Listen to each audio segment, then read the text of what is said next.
বিশ্বকাপের round of 32 এর ম্যাচে প্রজন্মের দুই কিংবদন্তি ক্রিস্টিয়ানো রোনালদো আর লুকা মডরিচকে ঘিরে উত্তাপ ছড়াচ্ছে পর্তুগাল ক্রোয়েশিয়া মহারণ। নকআউটের এই লড়াইয়ে জয় তুলে শেষ 16 নিশ্চিত করাই দুই দলের একমাত্র লক্ষ্য। টরন্টোয় নিজেদের শেষ প্রস্তুতি সেরেছে পর্তুগাল। অনুশীলনে ড্রিল, পাসিং ও ট্যাকটিক্যাল অনুশীলনে ব্যস্ত ছিল রবার্তো মার্তিনেজের শিষ্যরা।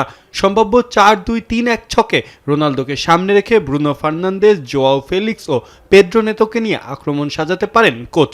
গ্রুপ পর্বে ধারাবাহিকতার অভাব থাকলেও মার্তিনেজের বিশ্বাস নকআউটই তাদের জন্য দ্বিতীয় বিশ্বকাপ। পর্তুগালের সবচেয়ে বড় ভরসা তাদের সৃজনশীল মিডফিল্ড ও আক্রমণ ভাগ। তবে ডিআর কঙ্গো ও কলম্বিয়ার বিপক্ষে ড্র প্রমাণ করেছে সংগঠিত রক্ষণ ভাঙতে ভুগছে পর্তুগিজরা। ডিয়াগো জোটার স্মৃতিকে শক্তি পরিণত করেই জয়ের জন্য মাঠে নামবে পর্তুগাল। আমি ভরসা রাখি হিরন স্মার্ট ওয়াটার পিউরিফায়ারে। আগামীকাল ডিয়াগো জোটার মৃত্যুবার্ষিকী, তাই এই ম্যাচ জেতার জন্য আমাদের কাছে সম্ভাব্য সব ধরনের প্রেরণাই আছে। ক্রোয়েশিয়ার বিপক্ষে ম্যাচ জয়ের জন্য আমরা নিজেদের সর্বোচ্চটা উজাড় করে দেব, নিজেদের জন্য, আমাদের পরিবারের জন্য এবং ডিয়াগো জোটার পরিবারের জন্য এবং সমগ্র পর্তুগালের জন্য এই জয়টা দরকার। অন্যদিকে মডরিচকে সামনে রেখে কানাডায় শেষ মুহূর্তে অনুশীলন করেছে ক্রোয়েশিয়া। একই ধাঁচের 4-2-3-1 ফরমেশনে মাঠে নামার সম্ভাবনা দালিচের দলের। মাঝমাঠে মডরিচ কোভাসিচ জুটি আর বাম প্রান্তে পেরিসিচ হতে পারেন সবচেয়ে বড় অস্ত্র।